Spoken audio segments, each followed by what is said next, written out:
Pero sí es cierto que hay un reto como país en términos de pesos y contrapesos y lograr cambiar la ecuación política del Congreso del 21, de, ok, del Congreso del 21. Es decir, en la elección, nosotros, y lo sabemos muy bien, los políticos, salvo demócratas, que somos nosotros, sabemos muy bien que necesitamos dialogar, pero a cualquier político será más fácil dialogar si necesita dialogar y si se necesita poner de acuerdo. Ese es el sentido del contrapeso. Por eso es tan importante el, el que en la Cámara de Diputados no gane el partido oficial o el que o el que está pues aprobándole todo al gobierno actual, a López Obrador. Entonces, sí somos oposición y no pasa nada.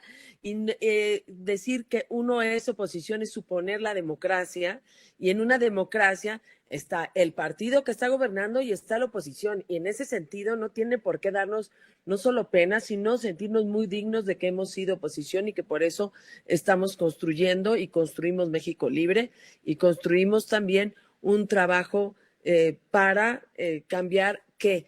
Entre otras cosas, cambiar la ecuación política, porque si gana la mayoría, otra vez Morena, el presidente de la República, el Poder Ejecutivo, no estará obligado a acordar. Cuando se cambie esa ecuación política, podemos lograr que el presidente de la República se siente a acordar. Bueno, a lo mejor nunca, pero hay una ecuación política que tenemos que cambiar por el bien del país. En ese sentido, muchas de sus preguntas y muchos de sus comentarios que me están llegando, estamos trabajándolo para que podamos cambiar la ecuación política de la mejor manera posible. Es distinto los locales y los independientes en el caso de autoridades locales. Pero créanme lo que comparto con ustedes, esa preocupación de que tenemos que hacer el contrapeso en el caso del Congreso. Y por supuesto, las independientes no son en todos, sino nada más en algunas cosas en algunos lugares específicos que nos permitan incluso saber trabajar una campaña. Ahora bien, independientemente de lo que el sábado veamos en términos políticos, y también recibo la parte de sí por México, que desde luego es un movimiento genuino, que estábamos cuando íbamos a ser partido, no siéndolo, pues tenemos que trabajar también con base en estas decisiones, que la verdad son bien importantes y que nos están dando un poquito de más de tiempo. Entonces, no queremos dividir el voto en el Congreso, eso es desde luego clarísimo y lo comparto. Ahora, yo quiero decirles, y bueno, además de otra vez insistir, estamos trabajando, abrimos las opciones para todos los casos, y les voy a decir, vamos a abrir el miércoles una reunión de Zoom, digamos, entre 12:30 del miércoles 18 de noviembre a 5 de la tarde, porque calculo que estaríamos entrando a comisión ejecutiva el miércoles. Entonces, cada hora, o sea, pueden entrar desde 12:30, pero vaya, a la 1, a las 2, a las 3, a las 4, pueden entrar. Para eso necesito que se inscriban, y si no le preguntan a sus coordinadores, ahorita se los voy a poner en un correo. En reuniones, 18 noviembre, déjenme ver si es seguro ese, nada más para que no me vaya a equivocar. 2 segundos.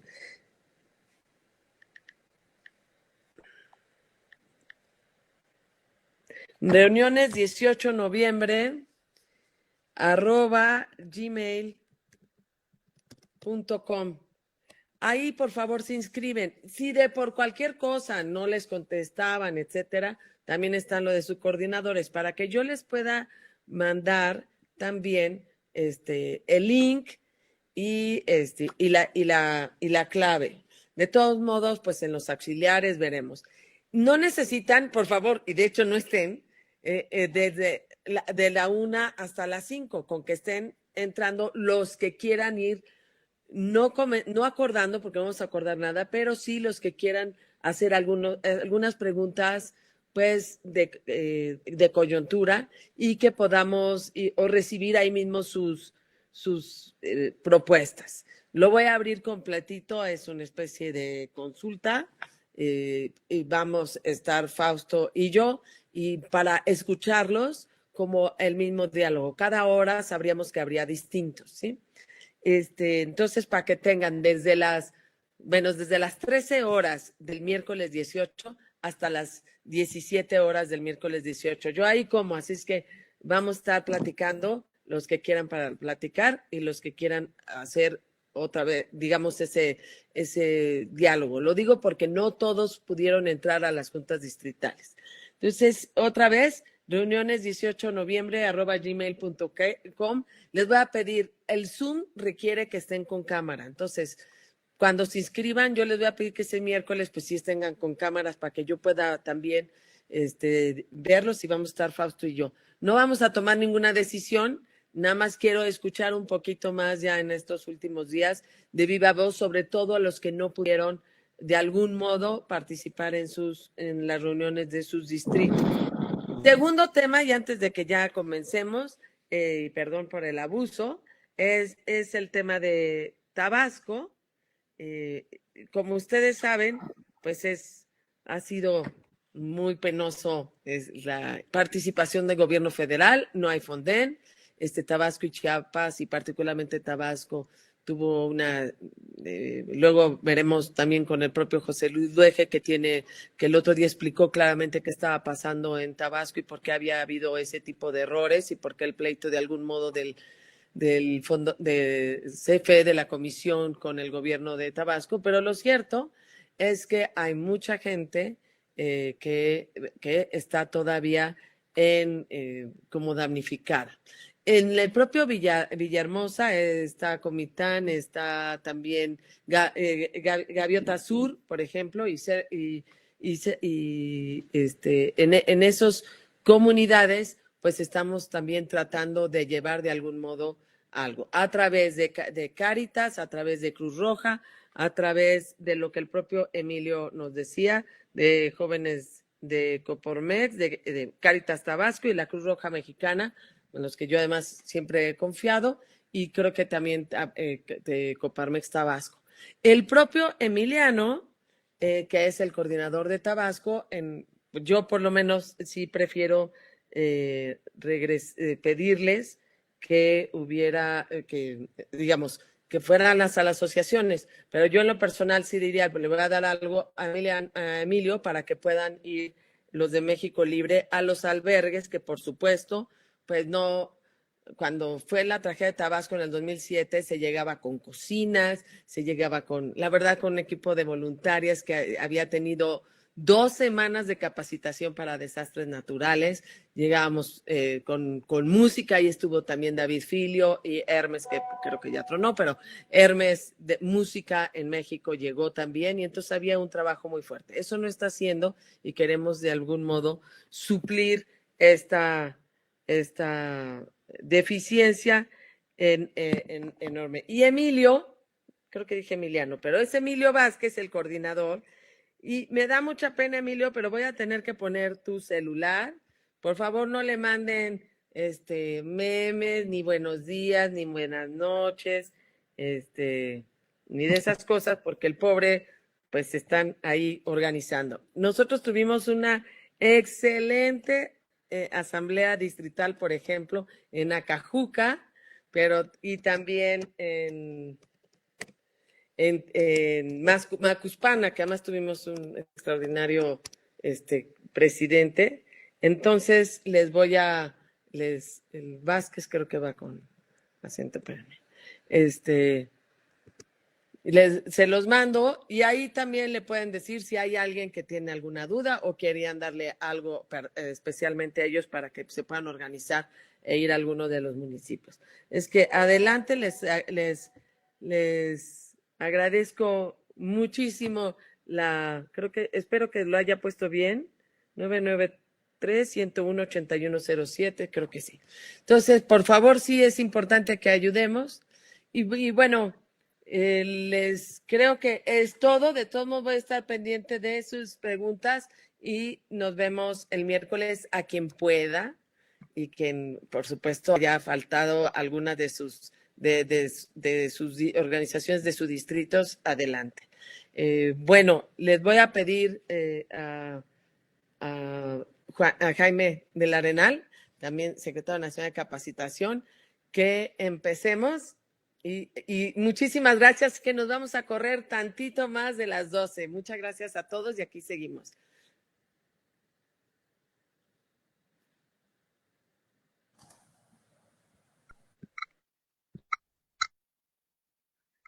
¿Ya se oye? ¿Ya? ¿Se escucha ya? Voy a abreviar porque ya nos pasamos un poquito de tiempo. La presentación de nuestra moderadora de lujo del día de hoy, que es Sandra Herrera Flores. Ella es ingeniera industrial, maestra en proyectos para el desarrollo urbano y diplomada en ecología, desarrollo sustentable y gestión ambiental por la Universidad Iberoamericana de México. Ha trabajado desde 1990 en temas ambientales en despachos privados, gobiernos locales, gobierno federal, como subsecretaria de Gestión Ambiental, Cambio Climático y Sustentabilidad Energética en la Secretaría de Medio Ambiente y Ordenamiento Territorial del Gobierno de Guanajuato. Actualmente realiza también fue subsecretaria de Fomento y Normatividad Ambiental durante la presidencia del licenciado Felipe Calderón. Es miembro fundador de la Asociación Mexicana de Ingeniería, Ciencias y Gestión Ambiental y coordinadora del Consejo de Sinergia por el Medio Ambiente, que agrupa a expertos en formación humanística. Forma parte de los miembros fundadores de México Libre, donde actualmente es coordinadora del grupo de mujeres, ¿no? Sin más, Sandra, te doy la palabra para que presentes al nuestro conferencista de esta mañana. Muchísimas gracias, Jaime. Muy buenos días, Fausto, Margarita, Felipe. Muy buenos días a todas y a todos los que nos acompañan. Para todos es muy conocido nuestro querido Felipe Calderón. Yo quisiera destacar que él, pensando siempre en poder dar lo mejor de sí para México, pues tomó muy en serio la parte de preparación. Sabemos que es licenciado por la Libre de Derecho, pero como él vio claramente que tenía una carrera política importante y sabía que había que tener muchísimos más conocimientos para una visión integral, pues decidió estudiar la maestría de Economía en el ITAM y después estudió en la Escuela de Políticas Públicas y Gobierno en Harvard, en la escuela de John F. Kennedy. Y creo que es muy valioso que todos podamos tener visualizado qué es lo que queremos hacer y nos preparemos para ello. Me parece que esa es una diferencia importante entre la propuesta de los que queremos transformar al país a través de México Libre que otras propuestas políticas. Y bueno, pues eso quería comentarles. El tema de hoy, a mí me hubiera encantado que platicara sobre cambio climático y medio ambiente. Ya escucharon mi currículum, yo llevo 30 años trabajando en temas ambientales, pero déjenme comentarles que mi primer árbol lo sembré por iniciativa de Felipe Calderón. Entonces eso pues es algo muy importante. Así es que bueno, ya nos deleitará con estos temas más adelante, pero el tema que aborda hoy es el de COVID y la crisis económica, y creo que pues sigue habiendo muchísimo que analizar de lo que estamos viviendo en estos días, y me parece que no hay mejor ponente que alguien que vivió justamente una crisis de salud y una crisis económica mientras fue presidente de la República. Así es que les agradezco mucho la oportunidad de estar aquí como moderadora y les cedo la palabra a Felipe Calderón. Muchísimas gracias. Ya se ve que estoy grabando, entonces. Crisis AH1N1. Sí, sería volver a empezar y ya después yo sí. Sale.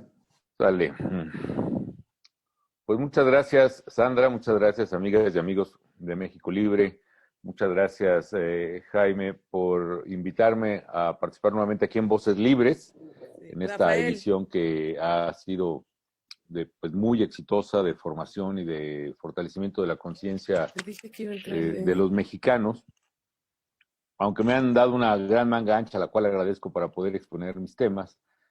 Creo que voy a abordar lo que más preocupa a los mexicanos, que es el momento que estamos viviendo, particularmente marcado por el COVID, que, como me voy a permitir compartir con todos ustedes, pues es una crisis sanitaria, pero también una crisis económica. Para mí es inevitable asociarlo con lo que me tocó vivir en el año 2009. Ciertamente la pandemia de influenza H1N1 no se compara en gravedad con la de H1N1, pero sí es equiparable que paralelo a la pandemia, a la crisis sanitaria, hubo una crisis económica en 2009 a nivel mundial, la peor que se haya tenido hasta entonces en casi un siglo, y que obligaba al gobierno a reaccionar de distintas maneras. Entonces empiezo por compartirles un poco lo que yo llamo fue la tormenta perfecta de aquellos años, del 2009, en donde teníamos por una parte la crisis financiera de Estados Unidos, terrible.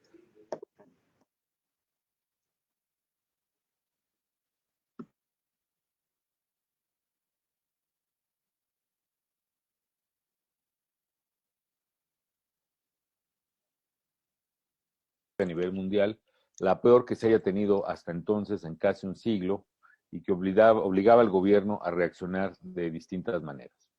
Entonces empiezo por compartirles un poco lo que yo llamo fue la tormenta perfecta de aquellos años, del 2009, en donde teníamos por una parte la crisis financiera de Estados Unidos, terrible, insisto, la que quebró los mercados, los bancos, las hipotecas, la economía de los americanos y consecuentemente a México, por ser el país más dependiente de Estados Unidos en temas económicos. Había una crisis financiera, había una caída brutal en los ingresos de gobierno, consecuencia de la crisis financiera, consecuencia de la caída de los precios del petróleo y caída también de la producción petrolera. Seguía una violencia rampante, había inundaciones y sequías muy importantes. Los desastres naturales han estado presentes en México, sobre todo a raíz del cambio climático recientemente. Lo que ocurre hoy en Tabasco, que ocurría también por allá en los años 2007 con nosotros, no son cosas ajenas al problema de cambio climático, se deben a esta alteración grave de los ciclos. ¿Se está oyendo o no se está oyendo? ¿Qué pasa? Medio ambiente. Es que sí tengo aquí a Felipe. La estamos padeciendo también. Y finalmente tuvimos la crisis AH1N1, sí se oye. Todo en el mismo año. Esto lo platico muy detalladamente en el libro de las decisiones difíciles que publiqué recientemente, y que si a alguien le interesa uno, pues pueden escribir a un correo electrónico que aparecerá por ahí para adquirir alguno de ellos. Bueno, decía que esta crisis perfecta, esta tormenta perfecta, una de las aristas era precisamente la evolución del virus de H1N1. Primero era un virus totalmente desconocido. Yo recuerdo que cuando el doctor Córdoba, secretario de Salud, me habla porque habíamos detectado, se había detectado por la Secretaría de Salud y lo había recogido algún medio nacional, pues una serie de casos de gente muy joven que estaba muriendo en los hospitales, a 30 y tantos años, por ejemplo, de neumonías atípicas, que efectivamente se clasificaban antes de que apareciera el virus. Me dice: presidente, me urge hablar con usted. Lo recibo ahí en la oficina y me dice: pues ya las muestras de los pacientes que fallecieron y que enviamos a Canadá han regresado y nos dicen que es un virus mortal, que efectivamente murieron a consecuencia de un virus mortal, que es un virus totalmente nuevo, desconocido en el mundo, no se tenía conocimiento de algo así. Este virus, además de ser letal, tiene una letalidad desconocida. No sabemos si se asemeja a los rangos del 2% de letalidad que llegó a tener la influenza estacional que tiene, o rangos de la pandemia también conocida, que espera el mundo, por cierto, que se pueda presentar, que es la fiebre aviar, que puede tener una letalidad del 60%, o sea, 6 de cada 10 mueren, o de ébola, que también es de cifras de doble dígito, muy, muy alta. No sabemos todavía. Sabemos que está genéticamente relacionado con animales, es decir, en este caso era una influenza, ustedes recordarán, se llamaba influenza porcina. Fíjense que estos virus que han atacado en términos pandémicos de catástrofe a la humanidad en los últimos 40 años, la gran mayoría tienen asociación a animales. La influenza nuestra H1N1 con asociación al cerdo, la fiebre aviar con asociación al pollo, actualmente el COVID con asociación al murciélago, al igual que algunas especies de SARS, lo cual nos obliga también a pensar en el tremendo desequilibrio que estamos generando, en el rompimiento que estamos generando entre las barreras naturales, entre el hombre y algunas especies, asociada no solo a costumbres alimenticias, alguien dirá, sino también a la devastación de las fronteras naturales de muchos ecosistemas. Pero esa es una reflexión para otro día. El hecho es que, al igual que el COVID de ahora, el H1N1 estaba asociado a animales, es un virus mortal, era totalmente desconocido hasta entonces, solo que la diferencia en este caso es que la explosión del virus, el outbreak, digamos, no se dio en Wuhan, en China, como fue el COVID, sino se dio aquí en la Ciudad de México, la ciudad, una de las ciudades más grandes del mundo. Este es el tema de la tasa de letalidad. No sabíamos qué tan grave, qué tan dañino podría ser. Hay muchas variantes, pero eso nos obligaba a tomar decisiones. Y algo que es útil a quien se interesa en los asuntos públicos, en la gestión del bien común, que es la tarea que nosotros reconocemos corresponde como derecho y como deber a cada ciudadano, preocupado por la gestión del bien común, también hay que ver, y ojalá sirva un poco esto para compartir cómo se toman decisiones, ¿no? Este es un cuadro de toma de decisiones muy sencillo, donde analizamos dos variables. En la columna vertical, o en la flecha vertical, digamos, es qué tipo de respuesta debemos dar. Y para no complicar mucho las cosas, yo las resumiría a dos tipos, una respuesta suave o una respuesta muy firme, muy determinada. Y en el eje horizontal medimos la letalidad, qué tan grave es el virus. Recuerdo en este momento, insisto, les recuerdo que no sabíamos qué tal era. Y aquí viene otra lección que es muy importante para todos, que nos obliga a decidir en situaciones de incertidumbre. Creo que la tarea más ingrata de un gobernante es tomar decisiones sin saber exactamente, sin poder ver todas las consecuencias que pueden ocurrir a la hora de tomar esas decisiones. Entonces avanzo en mi análisis. Les decía, puede haber una respuesta fuerte o una respuesta débil. Si la letalidad era muy baja, si prácticamente era un virus inofensivo, digamos, la respuesta fuerte, lo que pudiera implicar es una gran seguridad en la respuesta, muy pocos muertes, muy pocos enfermos, pero también costos económicos muy bajos. La economía hubiera podido seguir sin ningún problema, ¿no? Y si la respuesta es débil, pues casi que era una ganancia porque la actividad podía continuar sin problemas, salvo casos esporádicos, etcétera. Obviamente, si desde el gobierno, el gobernante, supiera cuál va a ser la letalidad del virus ex ante, pues claramente y si hubiéramos sabido que el virus tiene una letalidad mayor que el de otro tipo de influenza, pero no tan grave como la fiebre aviar o el COVID mismo, pues claro que diríamos que no hubiéramos marcado más que unas respuestas leves. Pero esas cosas no se saben y tienes que tomar decisiones a la hora de gobernar, ¿no?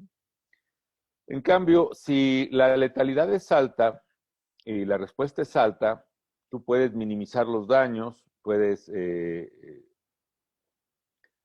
fortalecer los servicios de salud, mantenerlos funcionales, puedes mantener liderazgo, controlar la crisis. Sin embargo, y este es el punto crítico que el gobierno evaluó que había que evitar a toda costa, que el virus tuviera una letalidad alta y que la respuesta del gobierno fuera débil. ¿Por qué? Porque entonces presentaría un escenario de catástrofe con miles de muertes, una quiebra en la funcionalidad de los sistemas de salud y probablemente una crisis social fuera de control. Entonces, al evaluar esos escenarios, optamos por una respuesta fuerte, segura, cualquiera que fuera la letalidad del virus. Si el virus era leve, pues lo que podríamos hacer es incurrir en algunos costos económicos. Si el virus fuera fuerte, por lo menos podríamos haber salvado el sistema. Entonces, por eso, implementamos las medidas de cuarentena que todos conocen, el uso obligatorio de tapabocas, etc. Al final lo que hubo fue mucha transparencia, mucha credibilidad, mucho liderazgo en el manejo del problema. Hubo una gran respuesta de la población, los ciudadanos siguieron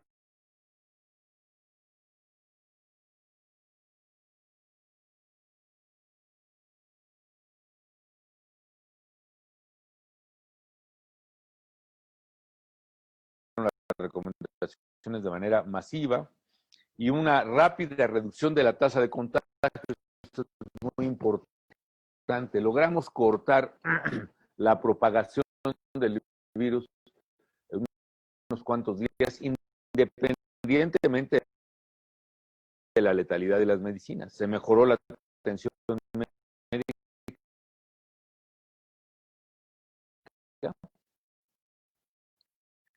Aquí hay varias diferencias respecto del manejo de la crisis ahora con el COVID y la de influenza H1N1. Por ejemplo, nosotros hicimos obligatorio el uso de tapabocas. Segundo, nosotros le decíamos a la gente que tenía síntomas que fuera a revisarse a la clínica. En cambio, ahora cuando estalló la crisis de COVID, durante los primeros meses se le dijo a la gente, tienes síntomas, quédate en tu casa, aíslate, cuídate, y eso a mi juicio retrasó considerablemente la posibilidad de ser atendido a tiempo, oportunamente, por un médico. En fin, bajó el tiempo promedio, por ejemplo, en camas por enfermedades respiratorias. Llegaban al hospital, duraban 12 días, el promedio bajó a tan solo 2 días, una impresionante mejora de tecnología e infraestructura. Entonces, esa fue una gran experiencia que pudo haber servido. Otra diferencia muy importante es el número de pruebas que se hizo en 2009. Nosotros llegamos a hacer 500,000 de pruebas en el primer mes y medio de la crisis, pruebas PCR, que nos permitió tener un panorama completo, un diagnóstico completo de la problemática. Hoy, sin embargo, en México, como lo diré más adelante, sigue siendo uno de los países con el menor número de pruebas realizadas en el mundo en términos per cápita. Quiero que vean esta gráfica de los casos confirmados de influenza. No sé si se alcanzan a ver las fechas en la parte inferior, pero el primer pico es más o menos en la segunda quincena de abril, 1 de mayo, un pico medio. Luego sigue otra cresta entre junio y julio, en el verano. Y luego un pico mucho mayor justo en el otoño, en la época donde estamos. Esto es en el número de casos. En el número de muertes se ve incluso más claro. Un primer pico muy claro en el mes de mayo, un rebrote en el verano, entre julio y agosto, y muertes significativas mayores a los otros picos en el otoño. ¿Qué me lleva a pensar lo que efectivamente se está especulando ahora? Que la temporada de COVID ahora puede ser incluso más grave de la que se ha vivido hasta ahora en términos de contagios y probablemente de defunciones. Algo que debe obligar al gobierno a reflexionar acerca de las políticas que está poniendo en acción. ¿Cómo se propagan estos virus? ¿Qué es lo que hace pensar en la conveniencia o no de medidas de aislamiento? Esta es una simulación que espero que pueda correr bien, que publicó el Wall Street Journal al principio, que a mí me gusta mucho.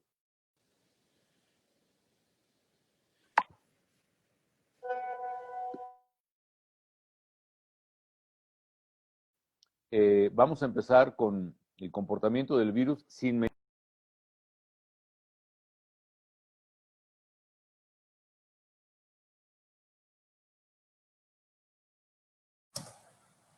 Presidente, si puede prender su video.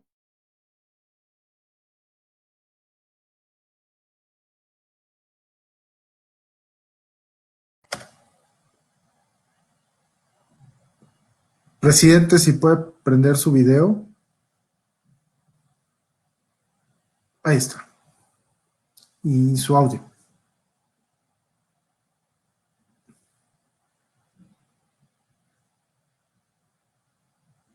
Ahora mismo me reconecto porque había habido muchas fallas, me estaban reportando, entonces, ahora mismo reanudo. Ok, aquí estábamos. Estaba hablando un poco de los distintos escenarios. Se ve tu pantalla, ¿verdad? Nuevamente, Rafa, ¿y se escucha bien? Sí se ve su pantalla y se escucha bien. Ok, Sí. espero que ahora podamos irnos más rápido. Bueno, les decía que la estrategia que seguimos nos permitió mucha transparencia. A ver, alguien que está tosiendo por ahí, si quiere apagar su micrófono. No vaya a tener COVID y nos contagie a todos. Este, logramos, manejando la política con transparencia, con credibilidad, con liderazgo, una gran respuesta de la gente que nos permitió enfrentar pues, todos esos problemas. Hubo además muchos beneficios o externalidades positivas. Por ejemplo, la respuesta fue integral, se redujo de 9 días que esperaba la gente en ir a ver al médico a un día en promedio, un día y medio, lo cual mejoró sensiblemente la atención de casos. Aquí hay una diferencia fundamental con la actual crisis de COVID, que al principio durante meses se le dijo a la gente que no fuera al doctor, que se quedara en casa, que si tenía síntomas se aislara, que tomara ciertas medidas precautorias, etcétera. Eso a mi juicio fue un error de política y esperemos que esto haya sido no intencional, porque probablemente buscaban no saturar los hospitales, pero la verdad eso provocó que mucha gente con síntomas se agravara antes de ser atendida e hiciera menos factible el que pudiera ser salvada. Por eso el índice de muertes o de letalidad fue tan alto, sobre todo al principio, entre otras razones, ¿no? También la estancia de los pacientes en camas de enfermedades respiratorias pasó de 12 días a 2 días nada más. Obviamente llegaban antes a los hospitales, se les atendía más rápido y se les sacaba de la crisis también más rápido y con más alta probabilidad de supervivencia. Y finalmente hubo muchas mejoras, una inversión muy fuerte en tecnología, en infraestructura. No sé si ven aquí esta lámina de los casos de COVID en la crisis de 2009. A lo mejor no sé si alcanzan a ver las fechas de abajo, pero tiene, por ejemplo, 3 picos esta lámina. Uno es a finales de abril y principios de mayo, otro es entre junio y agosto, y otro mucho más grande entre septiembre, octubre y noviembre. ¿Qué quiere esto decir? Lo misma gráfica se ve no en número de casos, sino en casos de fallecimiento en 2009. Se ven igualmente los 3 picos de primavera, verano y otoño, particularmente el pico de otoño. Esto me preocupa porque coincide con los datos que ya se están observando en algunas partes, que es la observancia de un incremento en los casos de COVID, que se va a comportar, a mi juicio, muy semejante a la pandemia de influenza de 2009, en el que en el otoño, entre octubre y noviembre, empezaron a repuntar fuertemente los casos y se va a dar esta secuencia de 2 o varios picos con incremento en el número de casos y de mortandades. Un repaso de cómo se construyen estas curvas y qué significado tienen, ¿no? Esto lo hizo el Wall Street Journal y me gusta mucho este esquema. Ojalá lo alcancen a ver. En esta gráfica hay un rectángulo, hay muchos puntos grises que son las personas sanas en un grupo humano y hay un punto morado que está ahí o color café. Arriba todavía no aparece, pero van a ver una barrita, desgraciadamente quedó muy pequeña, pero mientras más puntos cafés haya, más puntos infectados, digamos, va creciendo una curva color café. Luego los puntos cafés, cuando pasa el tiempo, o se curan y entonces se vuelven morados, o se mueren, se vuelven negros, que no aparecen en la gráfica, ¿no? Pero a medida que se vuelven morados, no se contagian y no transmiten. Esa es un poco la teoría del manejo de estas pandemias. Ojalá lo puedan ver. Ahí el punto café empieza a contaminar, empiezan a aparecer algunos morados. Fíjense ustedes en la gráfica cómo llegó a su punto más alto y una vez que ya todo el mundo se contagió, digamos, y empieza a aliviarse o morirse, se reduce la pandemia. Esto en el caso de que no haya medidas para contenerla. Vamos a suponer el caso de una ciudad o de un país que logra aislarse totalmente, lo cual realmente es imposible porque siempre hay un viajero por ahí, un virus que se fue, etcétera, ¿no? Una cuarentena obligatoria por región tiene eficacia en que logra aislar el resto de la población del problema solo temporalmente hasta que se fuga un contagio que es a 100% probable de que ocurra y contagia a otros lugares. Si se observa, primero se contagian los de la izquierda sin transmisión a la derecha, empieza a crecer la curva arriba, Luego por ahí ya se fue un contagiado que empezó a contaminar, y lo que estamos viendo es que finalmente se pasa la crisis del lado izquierdo hacia el lado derecho, se alivian los de la izquierda, se pasa hacia la derecha. ¿Qué comportamiento nos da esto? Resulta que cuando hay aislamiento regional, lo más probable es que el contagio siga hacia otro lugar, y lo que nos da es una pandemia o una epidemia que se va reproduciendo sucesivamente por regiones. Globalmente fue primero China, luego Europa, luego América del Norte, luego América del Sur, Asia probablemente, en fin. En el caso de Estados Unidos, primero fue Nueva York y luego el resto de otras ciudades. En el caso de México, primero la Ciudad de México y luego otras regiones. El hecho es que, de todos modos, el virus se sigue propagando. ¿Qué pasa si se ponen medidas esta es la cuarentena obligatoria a la que me estoy refiriendo?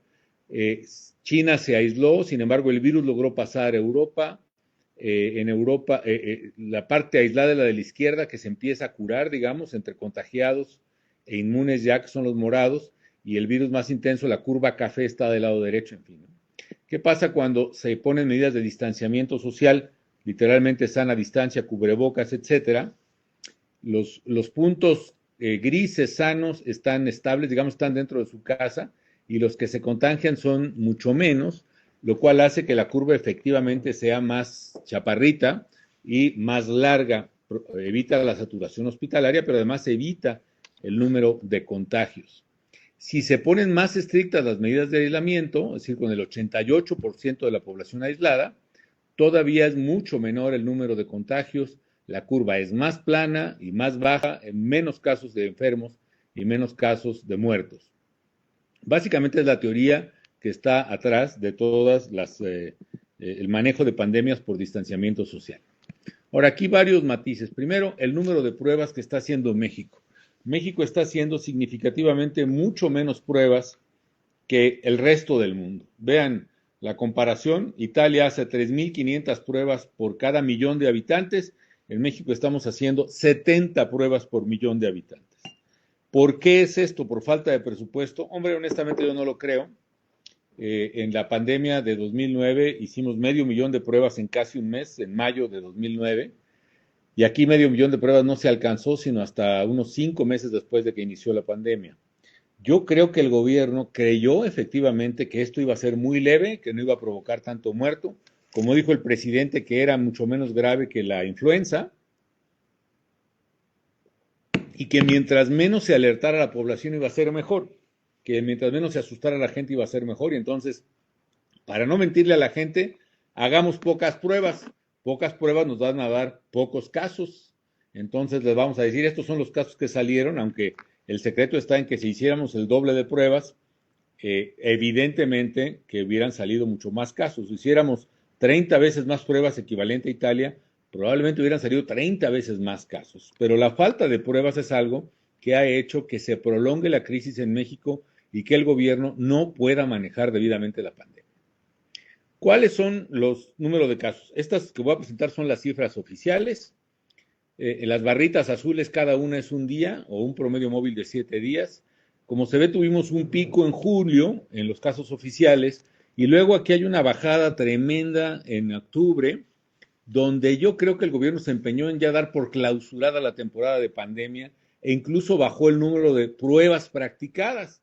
Entonces sí venían reduciéndose los casos, pero le ensayaban con menos pruebas a ver si así ya cerraban el episodio. Y no, la verdad es que tenemos un repunte muy peligroso, que es al que ya me he referido, y que se va a incrementar en la medida en que vengan los cambios bruscos de temperatura asociados al otoño-invierno.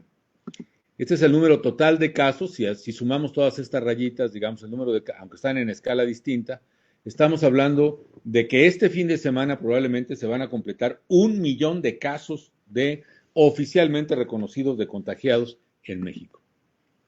Pero no son todos los casos. Ustedes recordarán que el gobierno López-Gatell tuvo que reconocer que era una especie de muestra, que el famoso modelo Centinela, del cual ya no han querido ni hablar desde hace 5 meses, significaba que era una proporción nada más del número total de casos. Es decir, básicamente el modelo era que había 26,000 clínicas u hospitales en todo el país del sistema de salud, y que de ellas más o menos tomaban 400 para ir siguiendo el fenómeno, y que de los enfermos de enfermedades respiratorias que llegaban a las clínicas y que les detectaban COVID por pruebas, que les llegaban a hacer algunos, digamos que había una proporción de 8.3 enfermos por cada uno positivo con prueba de COVID. Esto quiere decir que cuando sacaron el 11 de mayo esta prueba, había en realidad, si había 20,000 infectados oficiales, había 172,000 enfermos reales.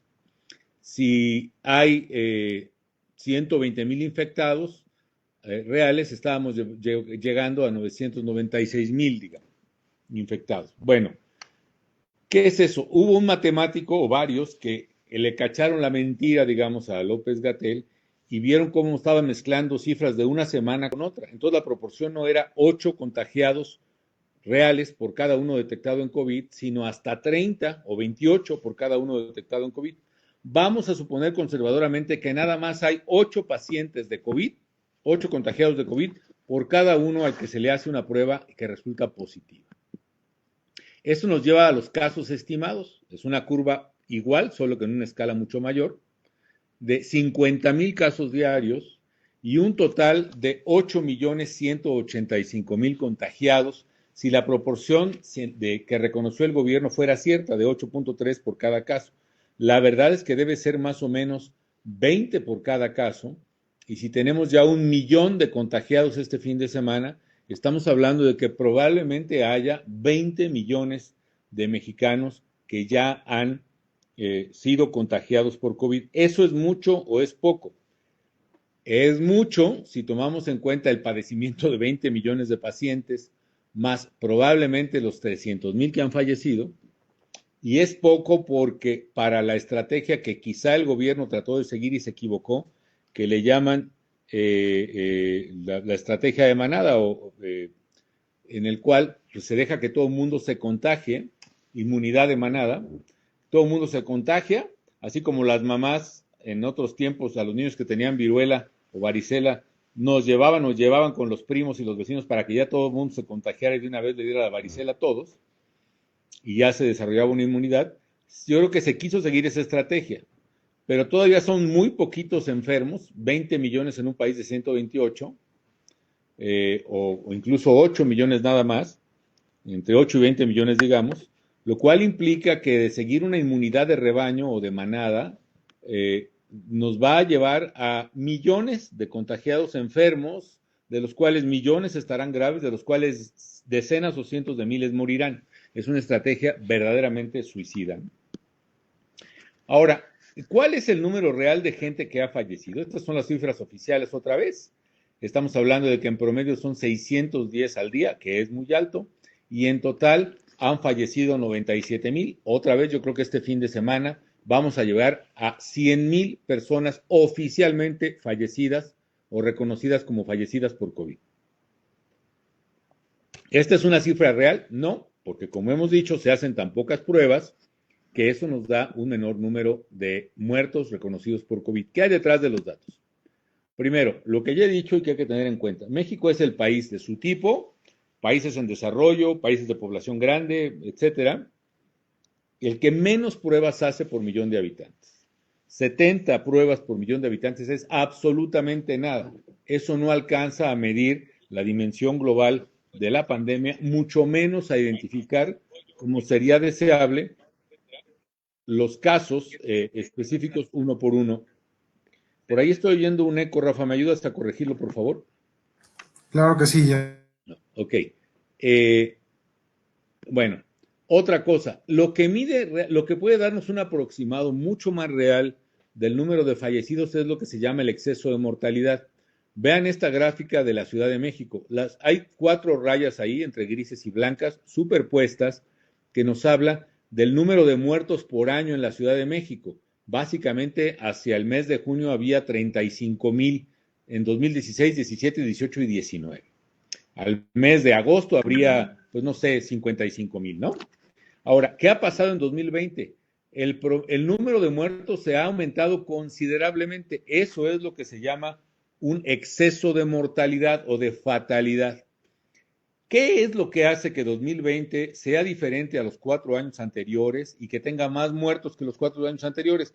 Definitivamente es el COVID-19. No ha habido ningún terremoto como en el 2017 o el 85, no ha habido una masacre generalizada de nada. La verdad es que el aumento de muertos tan significativo es por COVID.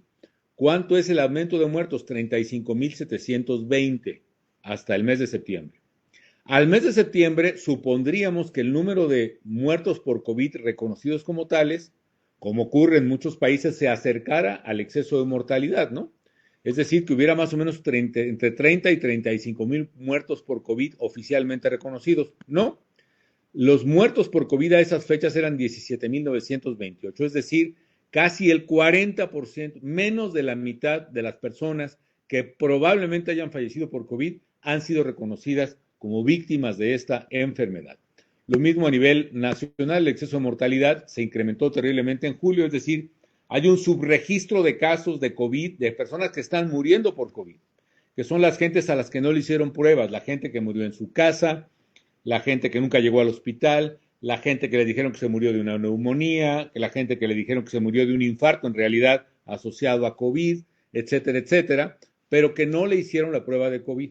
Estamos hablando de que en el país se han registrado 193,000 muertes hasta septiembre, probablemente, me refiero, muertes arriba del promedio de los años anteriores, muertes arriba del 19. Entonces, ese es el número con el que tenemos que manejar. Probablemente estamos llegando a 200,000 o más muertos por COVID en lo que va del año, que es casi 60% más de las casi 100,000 muertes que se están registrando, ¿no? Entonces estamos hablando de más del doble de las 100,000 muertes que se están registrando hasta este año. Si tomamos el número de exceso de muertos, ¿qué también, como el número más aproximado, qué tan bien o qué tan mal lo está haciendo México? Es una tragedia, pero hay que decir que el exceso de mortalidad en México, el número de muertos en exceso por millón de habitantes, es el tercero más grande del mundo. Y en el verano llegó a ser el segundo más grande del mundo. Solo están adelante de nosotros Perú y Ecuador, con número de muertos con un número extraordinario de muertos más grande que México, pero somos el país claramente que ocupa el podio, estamos al menos en el tercer lugar en el número de muertos por COVID, así debemos de entenderlo. Lo cual nos lleva a concluir con datos que el gobierno está muy lejos de la verdad cuando dice que somos ejemplo para el mundo. Somos de los peores casos de manejo de la epidemia, no solo por la duración de la misma, el número de pacientes, los efectos económicos, sino por incluso el número de muertos por cada millón de habitantes. Y si fueran números absolutos, estaríamos también entre los primeros, porque Perú y Ecuador nos ganan porque se hace la proporción por habitante, pero la verdad es que son países mucho más chicos, ¿no? Esa es la realidad. La tasa de letalidad, ¿cuánta gente se muere de la que está enferma? Bueno, si hacemos poquitas pruebas, muchos de ellos se van a morir. Se está muriendo en México 1 de cada 10, 9.90 en tasa de letalidad. Es muy alta, pero aquí hay que decir que es fundamentalmente por falta de pruebas. Si las pruebas se hicieran a la mayor parte de la población o a un mayor número de habitantes, la tasa de letalidad definitivamente sería mucho más baja. ¿Qué más hay detrás de los datos? Hay una caída brutal en el presupuesto público aquí durante la Cuarta Transformación o durante el gobierno de la Cuarta Tranza. Hay una caída real en el presupuesto de salud. Y aquí no está considerado el robo en despoblado de los fondos de enfermedades catastróficas que desaparecieron recientemente con los fideicomisos.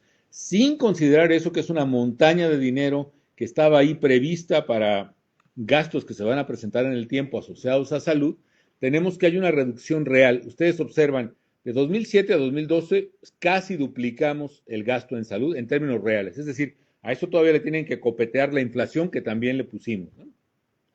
Le pusimos más gasto incluso para la inflación, pero aún descremando la inflación en el cálculo, duplicamos en términos reales el presupuesto. Luego, este presupuesto se mantuvo con Peña y a partir del 18 se ha reducido sistemáticamente poco, pero en realidad debiera incrementarse el presupuesto de salud. Es un hecho que así nunca vamos a llegar, ya no digamos a los sistemas que nos tienen prometidos de Dinamarca y Noruega, sino al sistema que ya teníamos de salud en México y que habíamos alcanzado hace aproximadamente 10 años.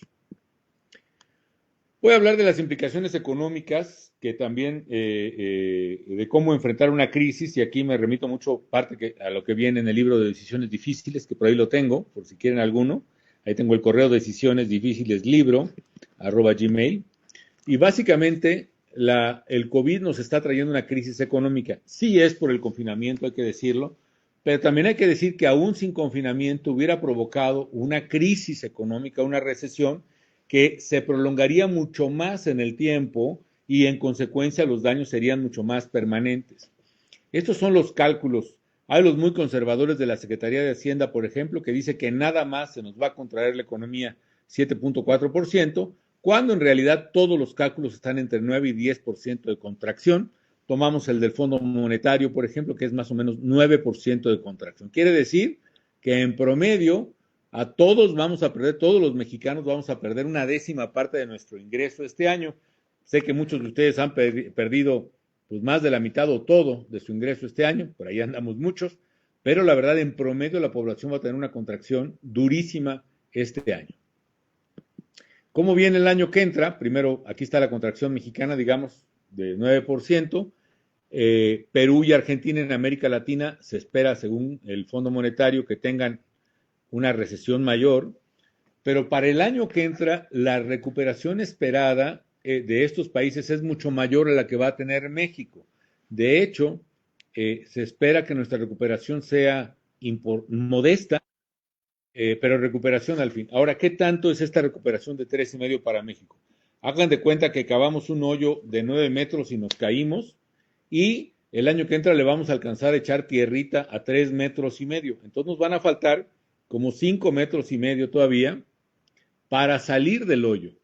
Y si vamos a estar creciendo a 2 o 3 en los años siguientes, quiere decir que a México, para llegar al nivel de ingreso económico que teníamos en el 2018, antes de que entrara el actual presidente, tendremos que esperar quizás hasta el año 2023 o 2024, porque no es factible que la economía crezca más allá del 2%, que después del rebote del año que entra, no es factible creer que la economía crezca más. Me voy a referir más a ello más adelante. ¿Va a implicar una caída de los ingresos públicos? No se fijen en las cifras, simplemente hay que, porque esto lo tengo que ajustar, todavía no lo he hecho, pero va a haber por el PIB bajan los impuestos que se recaudan, baja también, si se considera el precio del barril, baja también el tipo de cambio, la producción de petróleo que es muy baja, en fin, tiene que haber un ajuste presupuestal, tiene que haberlo habido ya en el gobierno este año. ¿Dónde está impactando la recesión? Pues prácticamente en todo, ¿no? En hotelería, en viajes, ya ven que están quebrando varias aerolíneas. También en 2009 vino la quiebra, por ejemplo, de Mexicana, a pesar de que nosotros, contra lo que se ha dicho contra mí, nosotros le inyectamos más de 1,000 millones de pesos de créditos de Bancomex a Mexicana, que le permitió sobrevivir, salir de la crisis, pero el año que entra ya no aguantó y cayó. La quiebra se debió a eso, pero no fue falta de apoyo del gobierno. Pero los viajes se contraen, las empresas aerolíneas están sufriendo. Ven el caso ahora de Interjet, por ejemplo, y otras, o los despidos que se están dando en Aeroméxico, por ejemplo, ¿no? Restaurantes de alimentos, tiendas departamentales, todos podemos observar la masacre de negocios mercantiles en plazas comerciales, en la calle, de gente de clase media, media baja, que pues el negocio de su vida pues, se vino abajo. Y lo que está subiendo es la alimentación de productos preparados, conservados, la que va a los súpers, la que va a las casas, etcétera, etcétera. Los alimentos preparados también, un aumento moderado. Va a haber cambios económicos a futuro definitivamente, ¿no? Es decir, van a ganar áreas asociadas a la salud, desde fabricantes de tapabocas y de batas y de marcapasos y de respiradores, hasta certificadores de higiene y de medidas sanitarias. Van a ganar las empresas logísticas como Amazon, por ejemplo, como Uber Eats, como Uber, por ejemplo. El esquema de trabajo en casa de distancia va a ser la norma, lo cual implica una reducción masiva de la demanda por espacio inmobiliario y la construcción o renta de oficinas. Van a crecer los mecanismos de demanda de enseñanza continua y reaprendizaje, y, aunque no lo traigo aquí, evidentemente todo el sector de telecomunicaciones va a crecer exponencialmente. ¿Cómo enfrentar la crisis económica? Un poco lo que escribo yo en mi libro. En el 2009 pusimos en marcha medidas contracíclicas, que es cuando va cayendo la economía, tú le metes mucha gasolina, que es gasto público, Y cuando la economía va muy caliente y va a provocar inflación, le bajas, la enfrías para que no se te sobrecaliente. En este caso venía cayendo la economía, le metimos muy fuerte gasto público en 2009, por lo menos 3% del PIB en diversos programas. Uno de ellos es la expansión de programas sociales. Oportunidades creció, por ejemplo, de 5 millones de familias a casi 7 millones de familias, con casi el doble del apoyo de las becas. Tuvimos un programa muy importante para preservar el empleo, que por una parte en empleos muy populares pusimos programas de empleo temporal de brechas contra fuego, de limpieza de zonas arqueológicas, de limpiamiento de caminos rurales, limpieza de caminos rurales, etcétera.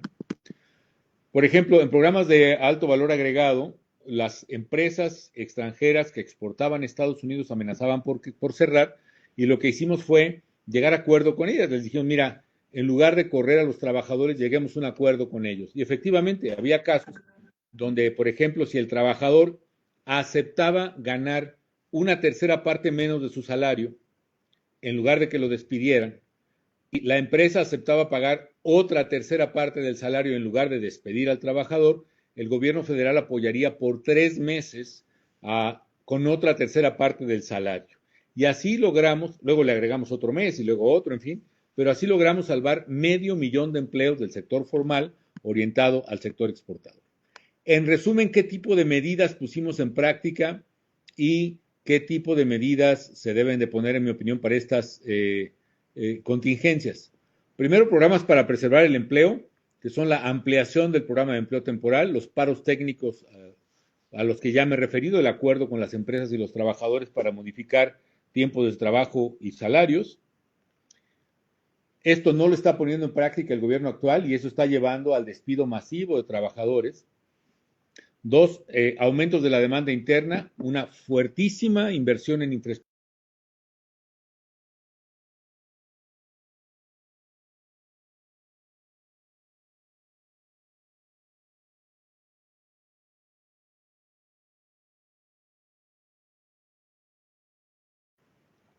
Créditos para pymes garantizados con colaterales del gobierno federal, que se multiplicaron por 5 en plena crisis económica. Esto tampoco lo está haciendo el gobierno actual y también está induciendo una recesión económica mucho mayor a la que pudimos haber tenido. Un aumento al ingreso familiar directo, como aumentamos oportunidades, seguro popular, mantuvimos sin cambios el precio de la gasolina. Esto me costó porque pasada la crisis volvimos a poner los incrementos que siempre había habido en la gasolina y fue cuando se le quiso sacar raja política a eso y se acuñó por el PRI el término gasolinazo, etcétera, ¿no? Bajamos el gas LP, la electricidad, etcétera. Es decir, a pesar de que este gobierno suprimió el seguro popular, es un golpe contra las familias. En esta parte sí la está atendiendo, teóricamente, que es dándole dinero o apoyo al ingreso popular de las familias a través de diversos programas. Y finalmente, descuentos e incentivos al aparato formal de la economía, que tampoco lo hace este gobierno, que son descuentos en las cuotas del IMSS, descuentos del combustible a las aerolíneas o derechos de aeropuerto, beneficios fiscales, exenciones de impuestos a los gobiernos locales, etcétera, etcétera. Entonces, de estas 4 grupos de medidas, el actual gobierno solo ha aplicado las de aumento al ingreso familiar, lo cual con la pérdida de las otras, está exacerbando el desempleo y la recesión en términos reales.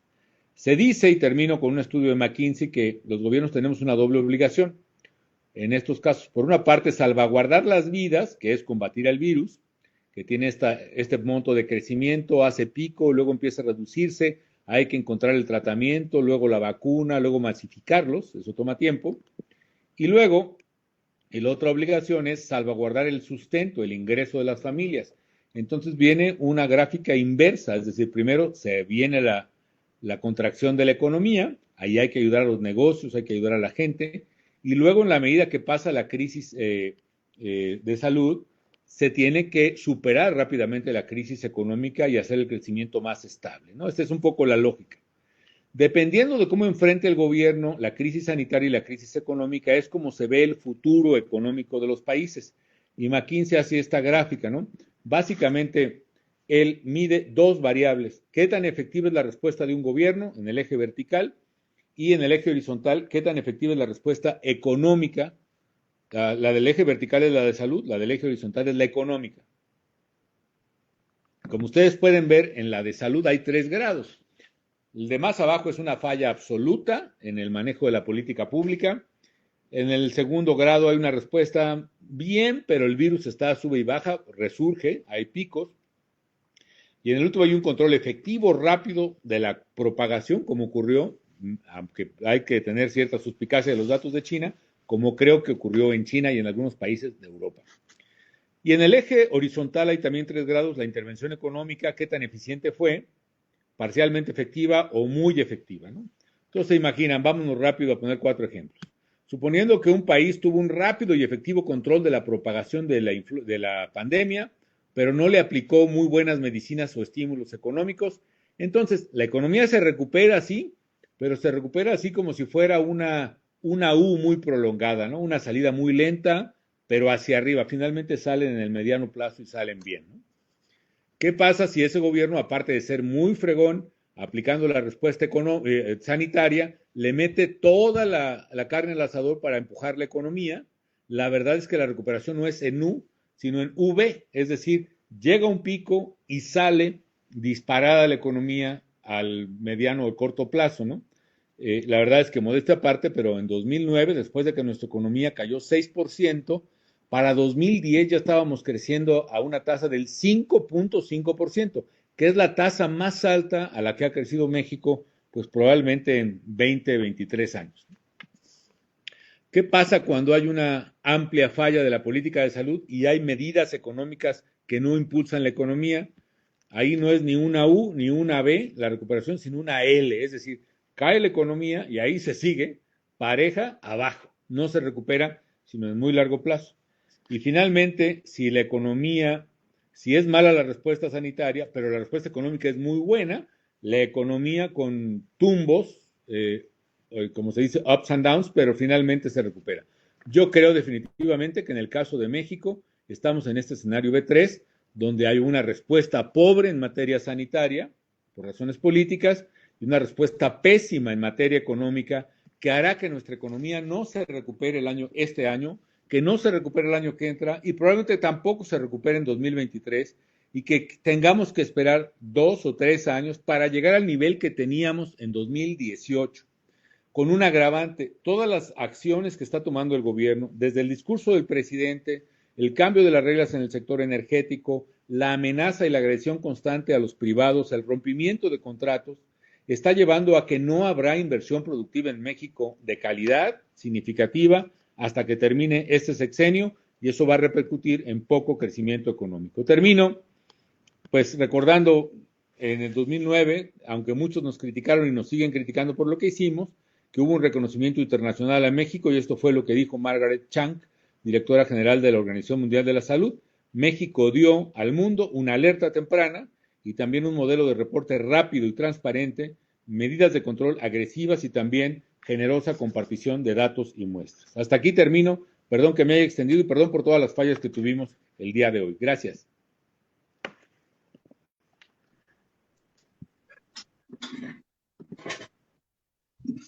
Muy bien. Sandra, Listo. te tenemos aquí. Sí, muy bien, muchas gracias.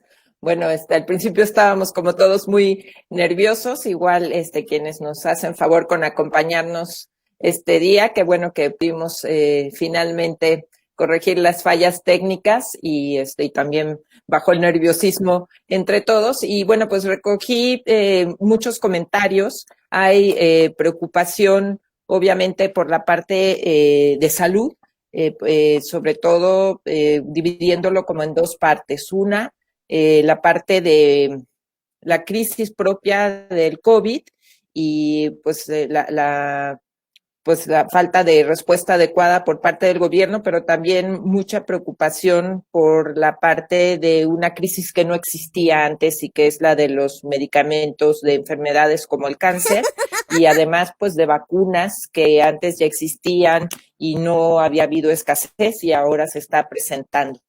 Otro grupo de comentarios es en torno a la economía, mucha inquietud de qué se puede hacer, por qué hay falta de apoyos y por qué se toman decisiones inexplicables como eliminar el outsourcing. Y en ese grupo de preguntas hay un par muy interesantes. Una es, ¿qué es realmente una política de austeridad en el gobierno o qué hubiera usted en su caso determinado como política de austeridad? Y yo creo que esa sería como muy importante en este momento. Y ahorita seguimos con la siguiente.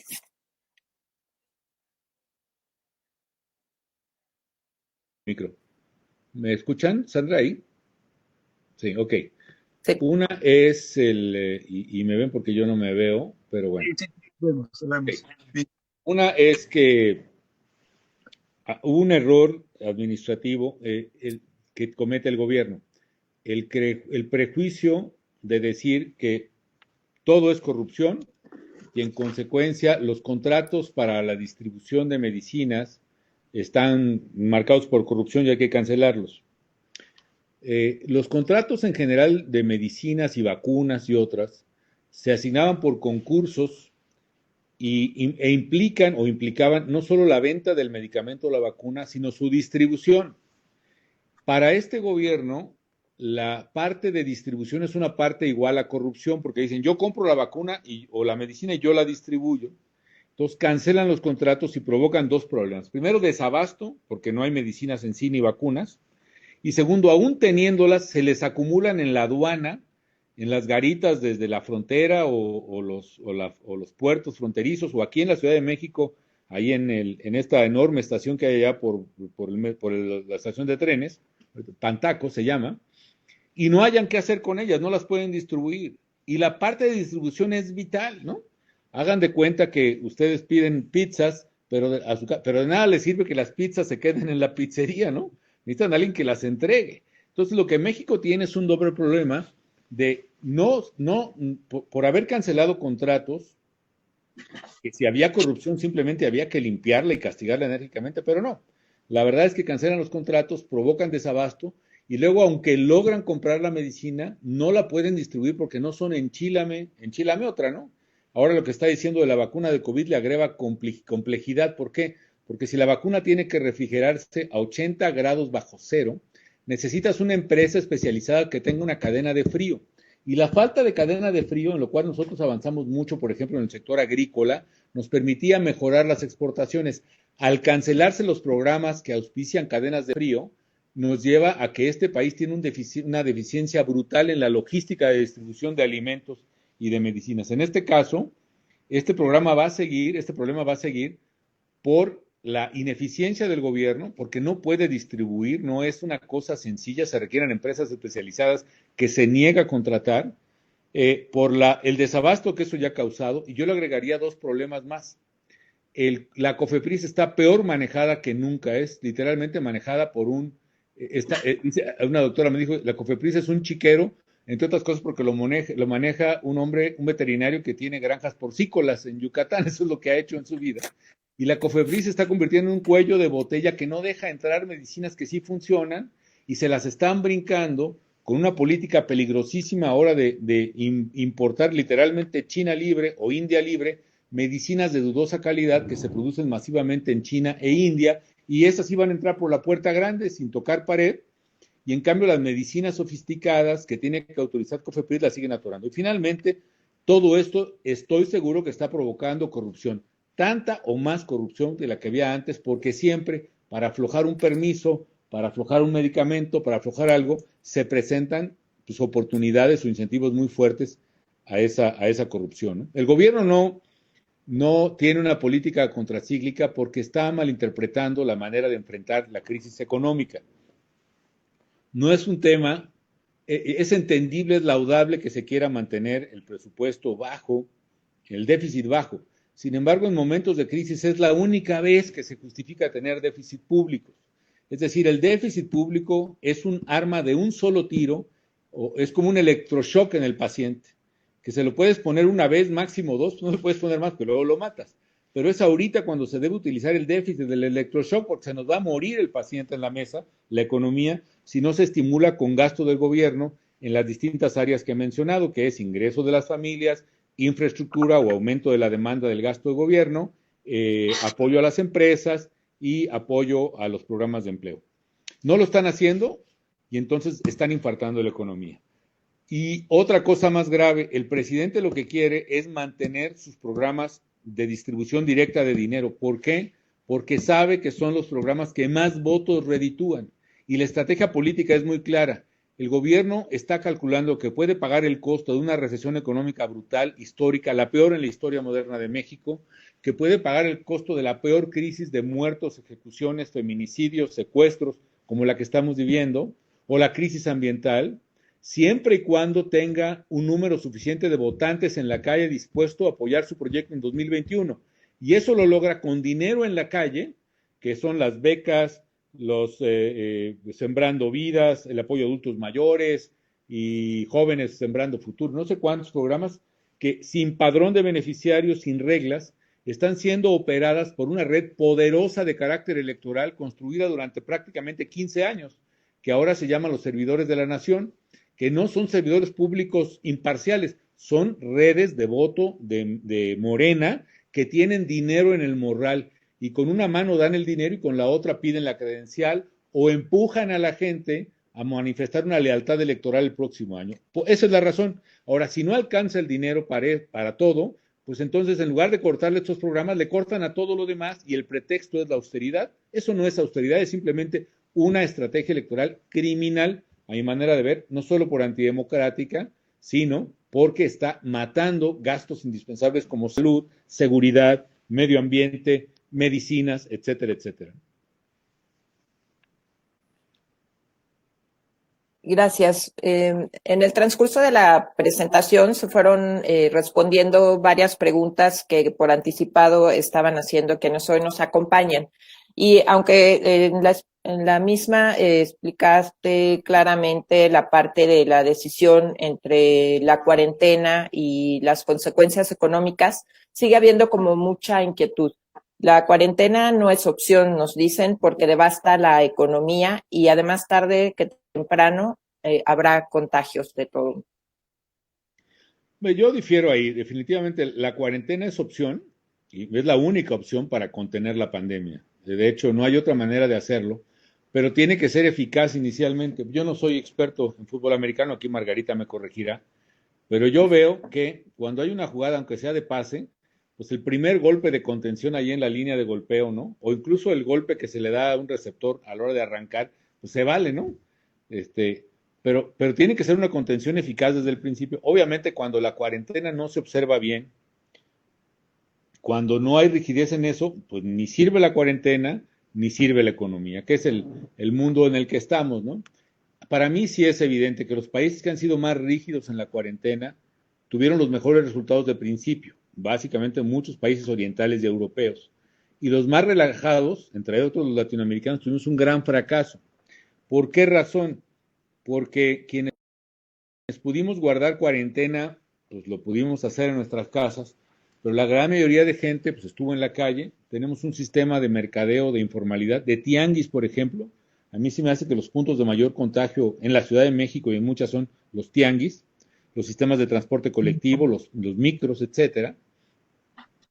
Y eso evidentemente propicia que se difunda ampliamente la cuarentena. Ahora, pasado ese primer golpe, digamos, esa primera oleada de resistencia, ya cuando se vence esa trinchera, pues ¿qué sigue? Sí tienes que reactivar la economía, pero no acaba de haber claramente una trayectoria limpia sin que se incrementen los casos de enfermedad y vuelva a obligar a las empresas y a las economías a cerrarse, ¿no?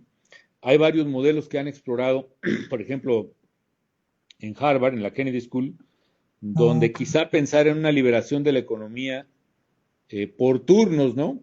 Que salieran los de apellidos, digamos, por números de identidad personal, de cédula de identidad que no tenemos, digamos, de credencial para votar, que salieran los nones 15 días y regresaran y se quedaran guardados otros 15 días. Es como el no circular llevado a las personas, ¿no? Muy, muy complicado. Lo que sí es cierto es que las economías se van cansando, la gente se va hartando, como ya estamos ahora nosotros, y eso va obligando a abrir definitivamente. Pero lo que tienes que hacer con cuarentena estricta o no es tener una medición exacta de los casos.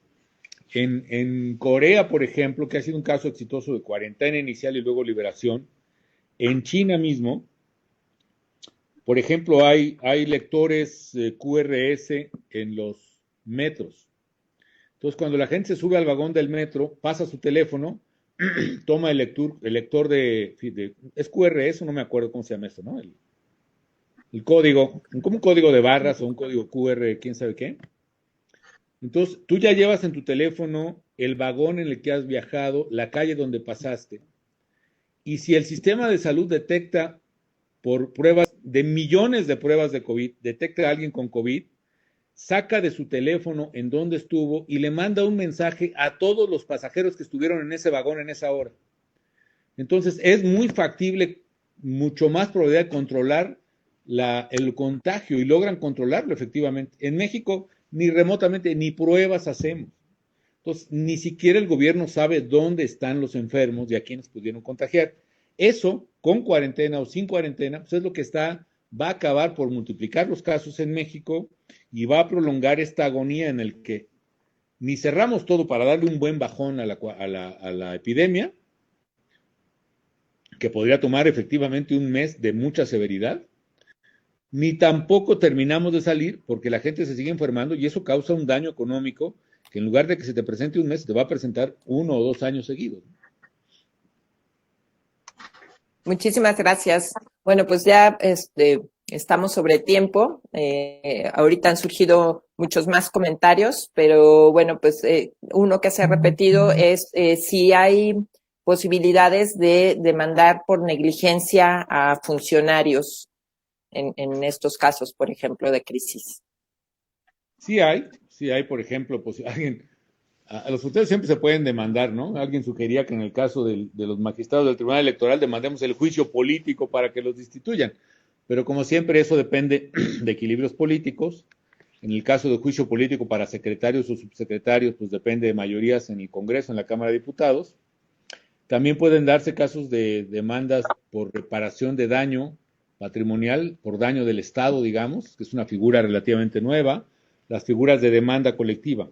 ¿Cuál es el problema? Que como se vio en la resolución de la Corte sobre el juicio a expresidentes, ahora sí que hablo de uno de los casos, pues la Corte está totalmente sometida, subyugada, agachada, doblada frente al gobierno, y ningún caso relevante de acción contra el gobierno va a pasar, en mi opinión. Pero legalmente sí hay muchas figuras.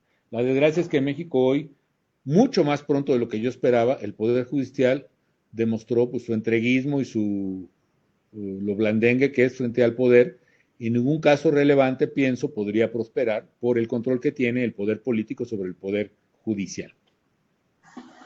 Muy bien, pues aquí le dejamos muchísimas gracias a todos los que participaron esta mañana con sus preguntas. Muchas gracias, presidente. Gracias y perdón por lo extenso y los problemas que tuvimos. Gracias y también por las veces que me oyeron con el micrófono, con la voz, así es que me avisaron por todos lados, pero yo ya estaba fuera del webinar y se seguía oyendo, así es que les agradezco mucho a todos su paciencia, su espera. Recibimos sus comentarios, nos vemos el miércoles, les recuerdo pues lo de Tabasco, también cómo va estas semanas de discusiones en sus propios distritos, pero sobre todo pues la del miércoles, si alguien quiere participarme algo, pues adelante. Felipe, pues muchas gracias, estuvo muy bien. Gracias a todos. Jaime Larenal, Sandra, muchísimas gracias. Adiós, Jaime, Sandra, gracias por tus palabras.